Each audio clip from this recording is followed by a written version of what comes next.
मुनीर ने मेरे विचार से एक स्मार्ट गेम खेली है। ईरान का जो डिप्लोमेटिक इंटरेस्ट है, क्योंकि अमेरिका में वीजा नॉर्मल चीजों के लिए, वो पाकिस्तान एम्बेसी के अंदर है वो सेक्शन, इरानियन इंटरेस्ट सेक्शन। तो पाकिस्तान के ईरान के साथ काफी अच्छे वर्किंग, आप कहेंगे डिप्लोमेटिक सेंस में रिलेशन है। तो केवल बात ये नहीं है कि आप फ्लैटरी करके किसी को यहां बैठ के ताली बजा के कर दो, इन्होंने कॉन्क्रीट गोटियां खेली हैं। अभी पाकिस्तान यूएन सिक्योरिटी काउंसिल के हाई टेबल पे भी बैठा है, उसकी एक वॉइस है वहां पर, जहां से वो कश्मीर का मुद्दा या अभी उसने रिसेंटली इंडस वाटर ट्रीटी का मुद्दा उठाया। तो आसिम मुनीर को हमको एज अ पर्सन समझना पड़ेगा। और उनकी जो ग्रोथ हुई वो इसलिए शुरू हुई क्योंकि वो बहुत ही इंडस्ट्रियस और बहुत ही हार्ड वर्किंग शुरू से थे। जब 18 साल के वो अफसर बन के आए तो वो नंबर 1 थे, सोर्ट ऑफ ऑनर उनको मिला। उन्होंने जो वर्ल्ड पॉलिटिक्स या रियल पॉलिटिक्स की जो तालीम हासिल की वो खुद हासिल की। एक कोर्स, लंबा कोर्स उन्होंने मलेशिया में किया, एक लंबा कोर्स उन्होंने जापान में किया। तो उनका जो विजन था वो बढ़ा काफी। एक ये अलोन चीफ हैं जिन्होंने डीजी एमआई भी रहे, मिलिट्री इंटेलिजेंस, और डीजी आईएसआई भी रहे। और एक ऐसा उनके पास वजूद उनका ऐसा हो गया, वो बिल्कुल इनविंसिबल से हो गए। और इन्होंने पूरा जो इंटरनल प्रॉब्लम थी बलूचिस्तान, आपने देखा होगा इन्होंने स्टेटमेंट दी, 1500 टेररिस्ट हैं, इनकी 10 पीढ़ियां भी हमारे पाकिस्तान को नहीं हिला सकती। ये वो पूरा सब शांत हो गया। अब सब जगह उनकी वाहवाही होने लगी। उन्होंने पाकिस्तान फर्स्ट की पॉलिसी इख्तियार की। अगर जवान जो आप देखोगे वो तो बिल्कुल हार्डी है, बिल्कुल पंजाब के ले लो, चाहे आप वो पठान ले लो, चाहे वो बलूची ले लो, बिल्कुल उनकी तो प्राइड, ट्राइबल लॉयल्टी, उनका जो जज्बा है। ट्रंप ने भी कहा था 2 दिन पहले, आई थिंक इसी रिपोर्ट की जिक्र पे या कुछ और बात थी कि पाकिस्तान को आप क्या फिर भी अभी कंसीडर करते हैं। हाँ बिल्कुल, पाकिस्तान ने जो सऊदी अरेबिया के साथ डिफेंस एग्रीमेंट करी, बाय द वे बहुत खतरनाक है मेरे विचार से, ओके, कि एक पे अटैक मेरे पे attack. And Pakistan is playing a critical role. Pakistan केवल दलाल नहीं है, दोनों साइड्स को ब्रिज भी कर रहा है, पर पाकिस्तान खुद भी प्लेयर है इस खेल में। सोवियत यूनियन 1980s में उनको निकालने के लिए तब भी ठीक है, मैं मदद करता हूं। चाइना को गोदार पोर्ट मिला है, जो चाइना पाकिस्तान कॉरिडोर है, और चाइना के लिए कॉरिडोर और ये पोर्ट बहुत इंपॉर्टेंट है। तुम अपने यहां पर ग्वादार डेवलप कर लो, न्यूक्लियर बॉम्ब तुम्हारे पास है ही। सऊदी में मतलब जो उनका प्रोजेक्ट बन रहा है लाइन के नाम से, उसमें पाकिस्तान की सुरक्षा आ गई कि तुम्हारे पास न्यूक्लियर बॉम्ब है। यूएई का अनफॉर्चुनेटली केवल प्रेजेंट ही नहीं, मुझे रहता है फ्यूचर ज्यादा डैमेज हुआ है। अब कोई मुझे बताए ईरान डेथ टू अमेरिका क्यों कहता है? एक मिनट आप सोचें। अब ये नहीं कहोगे अमेरिका मुर्दाबाद, तूने मेरे देश में डिक्टेटर बिठा रखा था। मेरे देश में अगर कोई मेरा डिक्टेटर हो जिसको कोई दूसरी पावर बिठा रखी हो मेरे खिलाफ, हमारे अवाम के खिलाफ, और हम रेवोल्यूशन करके तो सड़कों पे नारे तो ऐसे लगेंगे। ट्रंप के व्यक्तित्व को आसिफ मुनीर पहचान गए। ये व्यक्ति तारीफ पसंद व्यक्ति है, ये आत्ममुग्ध व्यक्ति है। अगर मैं और ज्यादा बोलूं कि इनको आप कहो कि आप नोबेल पीस के विजेता हैं तो आप हैं, वो बिलीव करने लगते हैं। क्योंकि आपने अपनी पुस्तक में पूरी ट्रंप के ऊपर, अगर मैं सही हूं तो लगभग पेजेस गिनूं, 750 पेज की पुस्तक लिख दी है। क्या आपने इनके इस व्यक्तित्व को डिकोड किया कि अल्टीमेटली उन्हें इस तरह से तो कोई भी फूल बना सकता है? क्या ऐसी स्थिति नहीं है कि ट्रंप आप महान हो, एक बढ़िया सी आरती लिख करके जिंगल बजवा देते हैं? मतलब ट्रंप इतने बेवकूफ हैं कि उन्हें कोई भी इस तरह से चढ़ाएगा कि आप महान हो, वो चढ़ जाएंगे। शहबाज शरीफ खुश होकर के कहेंगे सर नहीं आप नोबेल पीस के बिल्कुल कंटेंडर हैं, आपको मिलना चाहिए, और वो इस बात को यकीन में मान लेंगे कि तुम बहुत सही आदमी हो।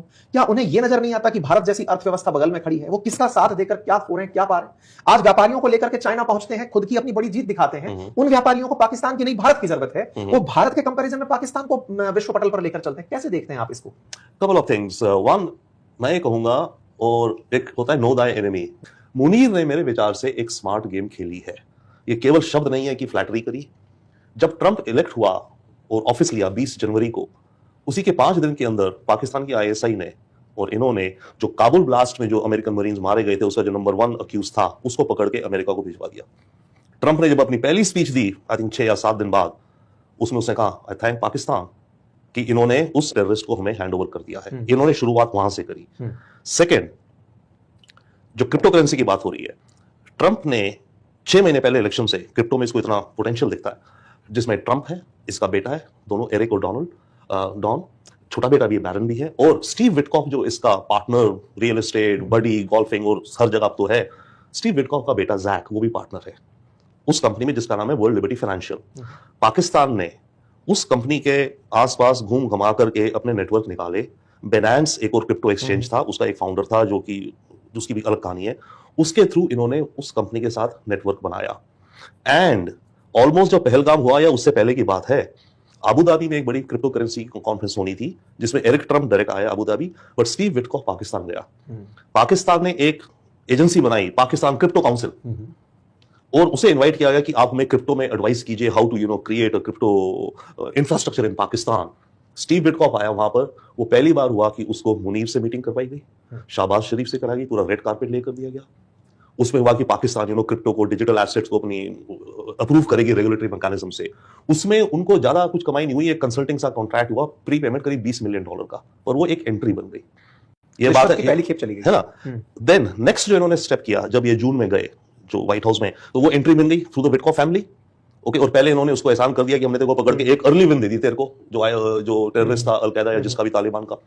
अब जब ये जून में गए, वहां इन्होंने कॉन्क्रीट ऑफर दी कि गाजा में आपको स्टेबलाइजेशन फोर्स चाहिए, मुस्लिम नेशन, मैं देता हूं, मेरी बैटल हार्डर आर्मी है। ट्रम्प ने बोला वाह, ये तो मुझे चाहिए दे रहा है। ये इन्होंने स्टेप बाय स्टेप कल्टीवेट कर, उसके बाद ये रेयर अर्थ मटेरियल्स ऑफर कर दिए, इत्यादि कर दिया।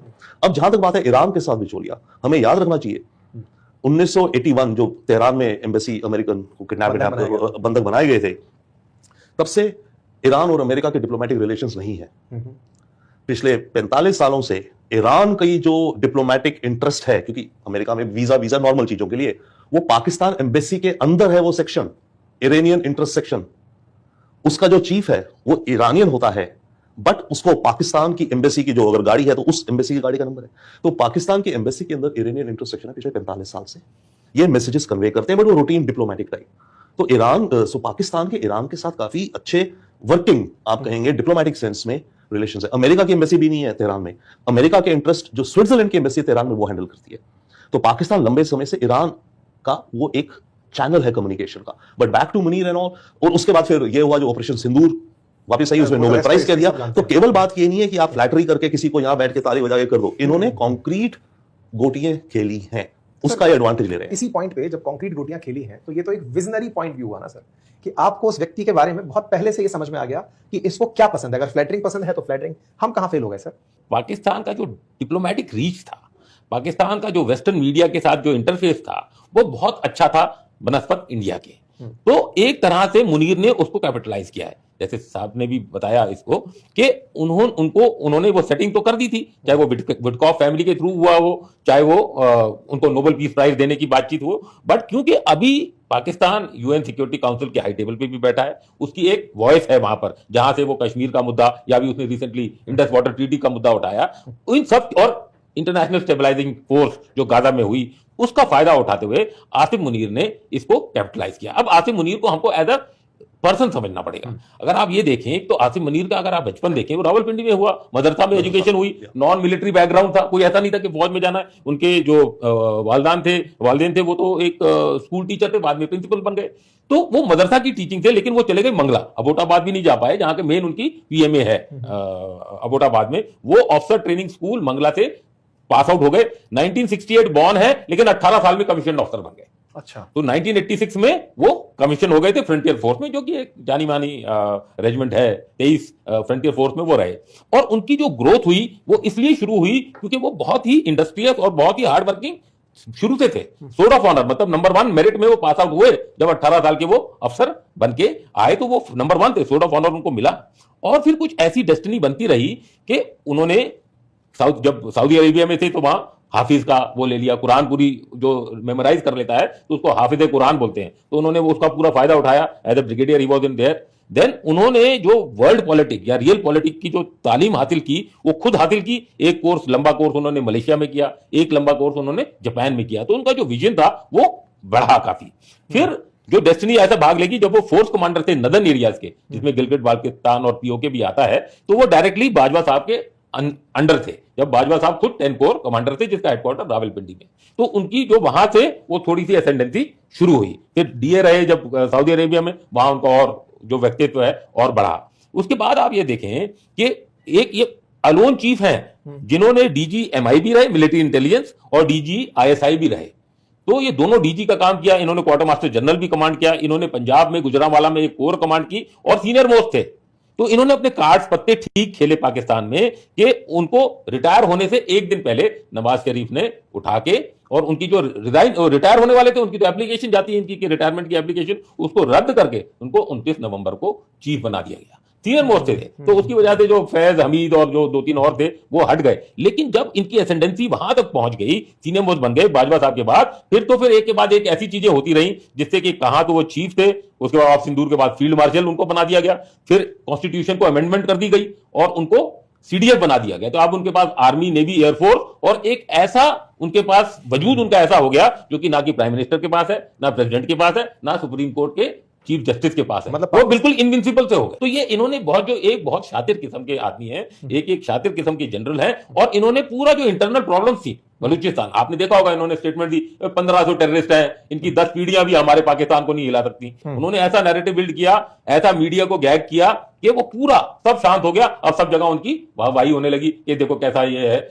तो एक ये बहुत शातिर किस्म के इंसान थे जिन्होंने पहचाना ट्रंप को कि अगर मैं उनकी ईगो को सैचुरेट करता हूं, अगर मैं उनको बूस्ट करता हूं तो उसमें पाकिस्तान का फायदा है। उन्होंने पाकिस्तान फर्स्ट की पॉलिसी इख्तियार की। वो तो खैर पाकिस्तान का मेन थीम है ही, लेकिन आपने बहुत अच्छे से आसिम मुनीर को आज के इस सत्र में डिस्कस किया, और मैं अभी थोड़ा आपके बारे में पढ़ रहा था, आप भी डिफेंस अटैच ही रहे हैं। हाँ, मैं 3 साल इस्लामाबाद में रहा। आपके कुछ एक्सपीरियंस हैं जो आसिम मुनीर के साथ रहे हों, या फिर बाजवा, या फिर उनसे पहले वाले जो प्रेसिडेंट्स रहे हैं उनके लिए? नहीं, मेरे आसिम मुनीर साहब से मैं नहीं मिला, लेकिन तब रहील शरीफ साहब चीफ थे, उनसे 1-2 बार मेरी गुफ्तगू हुई। और जनरल बाजवा जो थे वो तब कोर कमांडर थे, फिर उसके बाद वो जीएचक्यू में आ गए थे, और उसके बाद चीफ भी जब बने तब तक मैं वहीं था, तो उनसे ज्यादा रास्ता हुआ। अगर जवान जो आप देखोगे वो तो बिल्कुल हार्ड ही है, बिल्कुल पंजाब के ले लो, चाहे आप वो पठान ले लो, चाहे वो बलूची ले लो, बिल्कुल उनकी तो प्राइड, ट्राइबल लॉयल्टी, उनका जो जज्बा है वो इंडियन आर्मी के जज्बे से कम नहीं है हमारे जवानों से। क्या पाकिस्तान अभी भी वो मतलब वो पार्टनर रहेगा अमेरिका के लिए जो ईरान के साथ मीडिएशन करा पाएगा, या फिर चाइना को टेबल पर लाया जाएगा? क्या लगता है आपके अंदर? पाकिस्तान रहेगा। एंड ये खबरें जो आ रही हैं कि भाई पाकिस्तान में ईरान की एयरफोर्स के कुछ प्लेन्स खड़े हुए थे तो पाकिस्तान दगा दे रहा है, कैसे हो रहा है। इससे पहले कुछ और खबरें थी करीब हफ्ता 10 दिन पहले कि करीब 3000 टन कार्गो कराची पोर्ट पर था, जिससे वो ट्रक्स को ले जाकर के ईरान में दिया गया। तो यहाँ तो इकोनॉमिक एम्बार्गो लगा रखा है अमेरिका ने, और पाकिस्तान तो सामान भेज रहा है। पर बातें देखिए, ये गेम्स हैं। पाकिस्तान को ईरान के साथ अपनी गुडविल और भी बढ़ानी है, उसको कुछ और दिखाना है। तो जो ट्रक के जो कार्गो गए, अमेरिकन को क्या पता नहीं होगा? बिल्कुल पता था, पर वो इसलिए करा जा रहा है कि ताकि ईरान से फिर कुछ और खींचा जाए। ये भी जो प्लेन्स खड़े हैं यहां पर, अगर अमेरिका को पता नहीं होगा, अमेरिकन इंटेलिजेंस को, और उनकी एग्रीमेंट की बिना नहीं हुआ होगा, बिल्कुल हुआ होगा उनकी एग्रीमेंट। ये खेल है ताकि ईरान को दिखाया जाए, पाकिस्तान दिखाए देखो मैं तुम्हारी भी कुछ मदद करता हूं। तो भाई जब इतनी नेगोशिएशन जो चल रही है, इतनी कॉम्प्लिकेटेड जो चीजें चल रही हैं, उनमें इस तरह के खेल तो होते ही हैं पीछे। तो I don't think Pakistan, in fact Trump ने भी कहा था 2 दिन पहले, आई थिंक इसी रिपोर्ट की जिक्र पे या कुछ और बात थी कि पाकिस्तान को आप क्या फिर भी अभी कंसीडर करते हैं? हाँ बिल्कुल। चाइना का जो रोल है विद रिस्पेक्ट टू ईरान वो अलग होगा। चाइना बहुत संभल के खेलेगा। चाइना ईरान को ज्यादा डायरेक्टली प्रेशर नहीं भी करेगा, क्योंकि चाइना के इंटरेस्ट में नहीं है कि ईरान पूरा दब जाए। चाइना को दिख रहा है कि अगर ईरान अमेरिकन स्फीयर में आ गया तो जो ऑयल वेनेजुएला से आता था चाइना को, वो सारा बंद हो गया या अमेरिकन कंट्रोल में आ गया। या ईरान का ऑयल भी अगर अमेरिका के कंट्रोल में आ गया तो कल को चाइना तो ऑयल सिक्योरिटी इनकी फंस जाएगी ना। परसों को कुछ होता है तो वेनेजुएला का तेल बंद करा देगा अमेरिका, ईरान का तेल बंद करवा देगा अमेरिका, सऊदी वाउदी ठीक है कुछ बेचे, वो तो चाइना की तो पूरी एनर्जी सिक्योरिटी गड़बड़ा जाएगी। तो चाइना के इंटरेस्ट में नहीं है कि ईरान फुल्ली कैपिटुलेट कर जाए। हाँ, चाइना कुछ उसको गाइड करेगा, statesman like, but the role of mediation जो चल रहा है वो मेरे ख्याल से पूरा पाकिस्तान का ही रहेगा। इसमें एक और चीज है, पाकिस्तान ने जो सऊदी अरेबिया के साथ डिफेंस एग्रीमेंट करी, बाय द वे बहुत खतरनाक है मेरे विचार से, ओके, कि एक पे अटैक मेरे पे अटैक, ओके। उसके जरिए पाकिस्तान ने ईरान को बोला कि देखो भाई आपने तो सऊदी पे अटैक करा है, अब मेरी सऊदी अरेबिया से डील है कि उस पर अटैक है तो मुझे आप पे करना पड़ेगा। तो मैं करना नहीं चाहता, हम और आपके तो बड़े अच्छे रिश्ते हैं, तो प्लीज आप सीज फायर के लिए मान जाओ, प्लीज आप हॉर्मुज खोलने को कर जाओ। तो वो रिवर्स साइकोलॉजी खेल रहा है ना कि ईरान भाई ठीक है मैं आपसे मेरे रिश्ते हैं, मैं करना तो नहीं चाहता आप पे अटैक, पर मैं क्या करूं, आपने सऊदी पे करा तो सऊदी मेरे तो बनता है ना एग्रीमेंट, मेरे को करना पड़ेगा, तो मेरे को आप पे अटैक करना पड़ेगा, आप कुछ करो, आप कुछ कम करो। तो ये गेम्स चल रही है। तो पाकिस्तान का मीडिएशन रहेगा फिलहाल जो दिखता है, and Pakistan is playing a critical role. Pakistan केवल दलाल नहीं है, ओके, दलाल जैसे भी गए नेगेटिव में नहीं, मतलब पाकिस्तान मतलब दोनों साइड्स को ब्रिज भी कर रहा है, पर पाकिस्तान खुद भी प्लेयर है इस खेल में। तो केवल दलाल नहीं है, केवल दलाल नहीं, एग्जैक्टली, केवल दलाल नहीं है, खुद itself is a player Pakistan, and Pakistan has some pieces. ये उसका एक्चुअली स्ट्रेटेजिकल लोकेशन ऐसा है, एग्जैक्टली, क्योंकि वो बिल्कुल अफगानिस्तान के किनारे, एग्जैक्टली, यही पॉइंट है। आई थिंक सर पाकिस्तान अपनी हिस्ट्री में अपनी ज्योग्राफी को लीवरेज किया है। अफगानिस्तान में जो हुआ, ओके, सोवियत यूनियन 1980s में उनको निकालने के लिए तभी ठीक है मैं मदद करता हूं। अभी जो तालिबान के खिलाफ चल रहा था या अमेरिकन गवर्नमेंट थी, नेटो की सारी सप्लाईज कराची से जाए, मुझे आप वो दो। पाकिस्तान चाइना के साथ भी क्या इसका खास स्पेशल एक है, अमंग्स अदर थिंग्स चाइना को ग्वादार पोर्ट मिला है, जो चाइना पाकिस्तान कॉरिडोर है, और चाइना के लिए कॉरिडोर और ये पोर्ट बहुत इंपॉर्टेंट है. We can go into that later. Saudi अपना जो लाइन करके प्रोजेक्ट बना रहा है, बिल्कुल कांसिया शहर बना रहा है, जिसका परसेप्शन ये है कि मैं दुबई और अबू धाबी से नेक्स्ट लेवल बना दूंगा. दोहा भी उसी होड़ में मचा था, फीफा वर्ल्ड कप कराने निकला था. यहां पर दुबई को टॉप करते हुए देख जीसीसी कंट्रीज में एक अंदर से राइवलरी रही कि बेटा तुम्हारा दुबई तो हम सेटल डाउन करेंगे पहले, कि तुम्हारा दुबई तो उठने नहीं देंगे. बहुत बुरे हालात हैं फिलहाल के लिए दुबई में, कुछ लोगों से कनेक्शन भी बनते हैं. वही चीज करने में पाकिस्तान और सऊदी एक साथ आ गए कि ठीक है, तुम अपने यहां पर ग्वादा डेवलप कर लो, न्यूक्लियर बम तुम्हारे पास है ही. सऊदी में मतलब जो उनका प्रोजेक्ट बन रहा है लाइन के नाम से, उसमें पाकिस्तान की सुरक्षा आ गई कि तुम्हारे पास न्यूक्लियर बम है. इधर यूएई को यह सुरक्षा कोई ओपनली नहीं दे रहा था. I2U2 अनाउंस तो हुआ, लेकिन भारत की तरफ से ना तो यूएई को यह कहा गया कि हम तुम्हारे साथ डिफेंस पैक्ट करते हैं, ना इजराइल ने ओपनली यह कहा कि मैं तुम्हें न्यूक्लियर बम दूंगा. यही कारण है कि सबसे ज्यादा अगर बॉम्ब किसी ने इस पूरे युद्ध में खाए हैं ईरान के बाद, तो उसका नाम यूएई है. जी, इसको मतलब रिलेट करें. मल्टीपल चीजें, डेफिनेटली वेरी इंटरेस्टिंग. ये जो आप द लाइन मेंशन कर रहे हैं, सऊदी अरेबिया का बहुत एम्बिशियस प्रोजेक्ट है. क्राउन प्रिंस का 100 स्टोरी टॉल 2 बिल्डिंग्स, 1 किलोमीटर दूरी में 100 स्टोरीज, 200 मील तक. यूएई का अनफॉर्चुनेटली केवल प्रेजेंट ही नहीं, मुझे लगता है फ्यूचर ज्यादा डैमेज हुआ है. प्रेजेंट में ठीक है, वो अपने को वॉल स्ट्रीट ऑफ एशिया, यहाँ पर करीब 300 इन्वेस्टमेंट बैंक्स हैं, इनके जो फाइनेंशियल डिस्ट्रिक्ट है, हेज फंड्स हैं, हेडक्वार्टर्स हैं, सेफ सिक्योर शीशे की बड़ी बड़ी glamorous buildings and lifestyle expatriates. Present tourism present के लिए तो सब ठप हो रहा है. लॉन्ग टर्म में इनको जो नुकसान है ना, ये सब अपने को पोजीशन कर रहे हैं for the future. Even the crown Prince, ये लाइन प्रोजेक्ट वगैरह क्या है. सोचिए कि इस समय यूएई को जो गारंटी सऊदी को पाकिस्तान ने दी, ऐसे कंडीशन में अगर यूएई को भारत सुरक्षा ऑफर कर दे कि हम तुम्हारे साथ हैं, मतलब व्हाट इफ, मतलब ये ऐसी वाली बात है कि व्हाट इफ में आई थिंक पहली बात तो ओवरऑल में रहेगा कॉपी कैट, ऑनेस्टली, ठीक है ना. ये रहेगा पाकिस्तान सऊदी का. अब इंडिया, अच्छा हमने ऑफर करा होगा कि भाई हमें भी चाहिए, भाई अगर हम यूएई से पैक्ट करेंगे इसका मतलब हमें मदद चाहिए. सऊदी और पाकिस्तान में तो दोनों को मदद चाहिए. मेरे बताया, मुझे बताया, अब हम करेंगे. कोई कैंप में नहीं बैठना चाहते.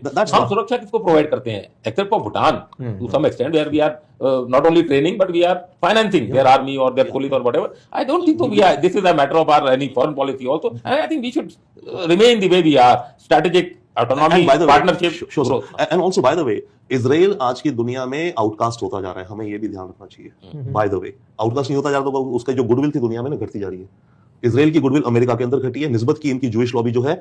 आधे जूस अमेरिका में जो है, हम जूइश लॉबी के साथ काम करते हैं. हमने अपनी जो लॉबी ग्रुप बनाया, इनकी एपैक, उससे मिलजुल करके बनाया था इंडियन अमेरिकन लॉबी ग्रुप. हमने आधे जूस अमेरिका में नेतन्याहू को, नॉट इजराइल, नेतन्याहू की पॉलिसीज को बिल्कुल कंप्लेन करते हैं कि तो इजराइल को बर्बाद कर रहा है. और बाय द वे उसमें we can talk more, right. Europe में स्पेन, आयरलैंड, नॉर्वे, जो इंटरनेशनल कोड ऑफ आईसीसी में जो नेतन्याहू के अगेंस्ट अरेस्ट वारंट है. और by the way arrest warrant पता है क्यों है? वॉर क्राइम किया नेतन्याहू का, using starvation as a method of war, as a weapon of war. वो केस है साउथ अफ्रीका ने जो करा था. उस केस में Norway has also join that case कि इजराइल ये कर रहा है. तो नेतन्याहू जिस रास्ते अपने देश को ले गया है उसमें बहुत बड़ी डिबेट है. एंड इजराइल जो गाजा में कर रहा है, by the way, is genocide level crimes. I believe absolutely, सब it's out there, right now. But coming back, Netanyahu की पूरी जिंदगी की मिशन ये रहा है कि ईरान को मुझे लाइन पे लाना है. ये 92 में इलेक्ट हुआ था और तब से ये बार बार कहता है ईरान पे न्यूक्लियर बम आ रहा है, बम आ रहा है, ईरान को हमें ठोकना है. 2012 में बोला जी 1 साल में बम आ जाएगा, लेकिन जस्ट कंप्लीट. तो that's Netanyahu's thing. But coming back, another one big picture जो इस वॉर में देखना चाहिए. ये कहते हैं इजराइल कि ईरान हमारा जानी दुश्मन है, क्योंकि कहता है डेथ टू इजराइल, और अमेरिका भी कहता है. अब कोई मुझे बताए ईरान डेथ टू अमेरिका क्यों कहता है? एक मिनट आप सोचें. क्योंकि ये इसकी रेजिम चेंज करने के लिए मेहनत कर रहे हैं. नहीं सर, उससे भी पीछे जाइए ना. 53 में सीआईए और ब्रिटिश इंटेलिजेंस ने ईरान का जो डेमोक्रेटिकली इलेक्टेड प्राइम मिनिस्टर था उसको गद्दी से हटवाया. शाह जो बैठा था, जो वो पपेट था, मतलब पावरलेस था, उसको डिक्टेटर बनवाया. उस डिक्टेटर ने अपने देश के अंदर, ठीक है, अमेरिका से करा, तेल खींचा, पर वो डिक्टेटर, उसकी सीक्रेट सर्विस जो थी शाह की, सबाक, टॉर्चर करती थी, ऑपोनेंट्स को मारती थी. 79 में जब रेवोल्यूशन हुआ देश के अंदर, लोग तरस हो गए, तभी तो रेवोल्यूशन सड़कों पे है. अब जब आप शाह को खदेड़ खदेड़ के भगा रहे हैं, आपको पता है अमेरिका को, आप कहेंगे अमेरिका जिंदाबाद, आप ये नहीं कहोगे अमेरिका मुर्दाबाद, तूने मेरे देश में डिक्टेटर बिठवा रखा था. So that was the slogans, death to America. So that's where death to America came. मेरे देश में अगर कोई मेरा डिक्टेटर हो, जिसको कोई दूसरी पावर बिठा रखी हो मेरे खिलाफ, हमारे अवाम के खिलाफ, और हम रेवोल्यूशन करके तो सड़कों पे नारे तो ऐसे लगेंगे ना. सो डेथ टू अमेरिका का एक ओरिजिन वो भी